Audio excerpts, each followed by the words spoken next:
Hi friends, welcome back to black gowns YouTube channel.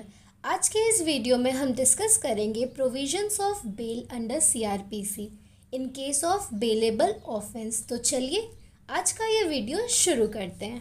दोस्तों चलिए पहले जान लेते हैं कि बेलेबल ऑफेंस क्या होते हैं। तो section 2 sub clause A of CrPC define करता है बेलेबल ऑफेंस को।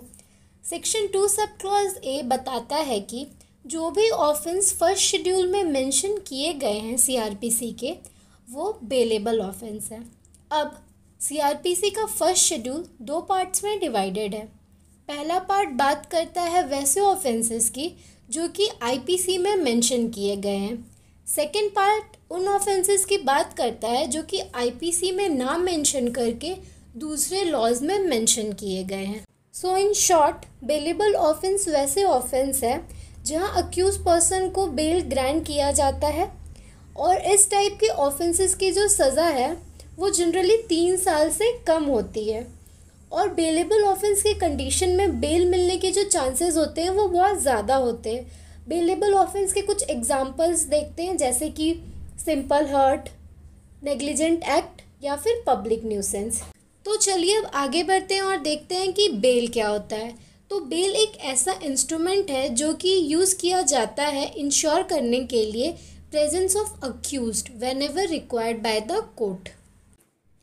अच्छा, अब बेल को सीआरपीसी में कहीं पर भी डिफाइन नहीं किया गया है, लेकिन हम ये कह सकते हैं कि बेल एक एग्रीमेंट है जिसमें कि अक्यूज एक रिटन अंडरटेकिंग देता है कि जब भी ज़रूरत पड़े वो कोर्ट के सामने प्रेजेंट होगा, और वो ये भी अश्योर करता है कि जो भी कंडीशन लिखे गए हैं बेल ग्रांट करते टाइम, वो उन सारे कंडीशंस को फॉलो करेगा। और अगर वो जो कंडीशंस दिए गए हैं उसे फुलफ़िल नहीं करता है तो एक स्पेसिफिक अमाउंट जो कि मेंशन है बेल बॉन्ड में, वो उससे जब्त किया जाएगा। सो इन जनरल हम ये बोल सकते हैं कि बेल का मतलब temporary release of accuse person होता है। दोस्तों, बेल एंड बॉन्ड्स का जो प्रोविज़न है वो सेक्शन 436 से लेकर 450 ऑफ सीआरपीसी में दिया गया है।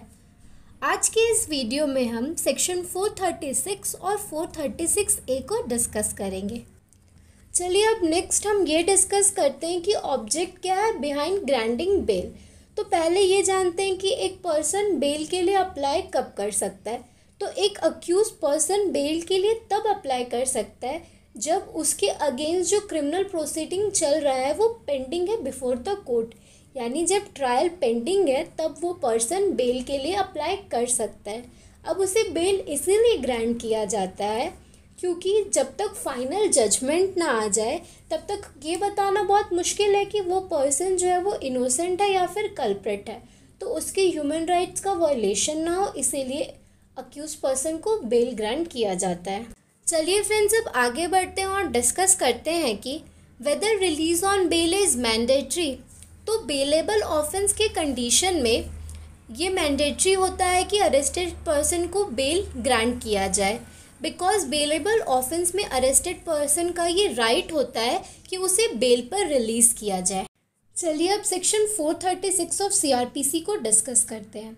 सेक्शन 436 ऑफ सीआरपीसी बोलता है कि इन केस इफ़ कोई भी पर्सन किसी नॉन बेलेबल ऑफेंस का दोषी नहीं है और उसे पुलिस अथॉरिटी बिना किसी वारंट के अरेस्ट कर लेती है, या फिर वो कोर्ट के सामने खुद प्रेजेंट होता है या फिर उसे कोर्ट के सामने प्रेजेंट कराया जाता है और वो पर्सन बेल देने के लिए रेडी है, तो उस पर्सन को रिलीज़ कर दिया जाएगा। सेक्शन 436 ये भी बताता है कि अगर पुलिस ऑफिसर या फिर कोर्ट को ये लगता है कि कोई पर्सन गरीब है और वो सिक्योरिटी नहीं दे पाएगा बेल लेने के लिए, तो वैसे अरेस्टेड पर्सन को ओनली बॉन्ड पे रिलीज़ कर सकती है पुलिस या फिर कोर्ट विदाउट सिक्योरिटी।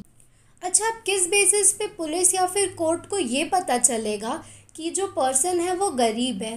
तो इस सेक्शन के एक्सप्लेनेशन में ये बताया गया है कि अगर कोई पर्सन 1 वीक तक बेल नहीं ले पाता है, यानी कि वो अनेबल है बेल लेने के लिए, तो ये सफिशिएंट ग्राउंड है कोर्ट के लिए या फिर पुलिस के लिए ये सोचने के लिए, ये प्रिज्यूम करने के लिए कि वो पर्सन जो है वो गरीब है या फिर इंडिजेंट है या फिर पुअर है।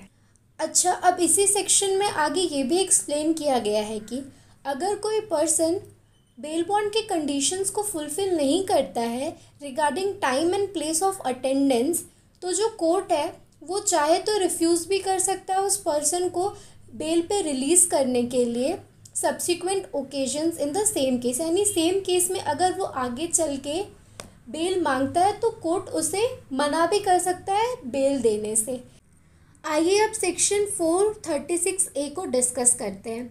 सेक्शन 436A ये बताता है कि जो डिटेंशन पीरियड है किसी भी अंडर ट्रायल प्रिजनर का जो कि अक्यूज नहीं है किसी भी ऐसे ऑफेंस के लिए जिसका जो पनिशमेंट है वो या तो लाइफ इम्प्रिजनमेंट है या फिर डेथ सेंटेंस है, तो वैसे पर्सन को रिलीज़ कर दिया जाएगा अगर उसने जो ऑफेंस कमिट किया है और उस ऑफेंस को करने का जो मैक्सिमम पनिशमेंट उसे मिल सकता है उसका उसने हाफ कंप्लीट कर लिया है, तो वैसे कंडीशन में उसे बेल पर रिलीज़ कर दिया जाएगा। सपोज़ कीजिए कि एक क्राइम को कमिट करने की जो मैक्सिमम सज़ा है वो 3 साल है और उस पर्सन ने 1.5 ईयर्स जेल में काट ली है, तो उस पर्सन को रिलीज़ कर दिया जाएगा बेल पर, क्योंकि मैक्सिमम जो सज़ा मिल सकती है उस क्राइम के कंडीशन में उसका हाफ उसने जेल में काट लिया है। दोस्तों, आज के इस वीडियो के लिए इतना ही। आई होप कि आपको आज का ये कॉन्सेप्ट अच्छे तरीके से समझ आ गया हो। हम अपने नेक्स्ट वीडियो में सेक्शन 437 ऑफ CRPC को डिस्कस करेंगे, जो बात करता है कि नॉन बेलेबल ऑफेंस के कंडीशन में बेल कब कब ग्रांट किए जा सकते हैं। फ्रेंड्स, आप हमें सोशल मीडिया पर भी ज्वाइन कर सकते हैं। अगर आप हमें सोशल मीडिया पर फॉलो करना चाहते हो तो सारे लिंक्स डिस्क्रिप्शन बॉक्स में दिए गए हैं, और अगर आपको लीगल अपडेट या फिर लॉ नोट्स चाहिए हो तो आप हमारे वेबसाइट पर उसे चेक कर सकते हैं। लिंक डिस्क्रिप्शन बॉक्स में दी गई है। Thank you.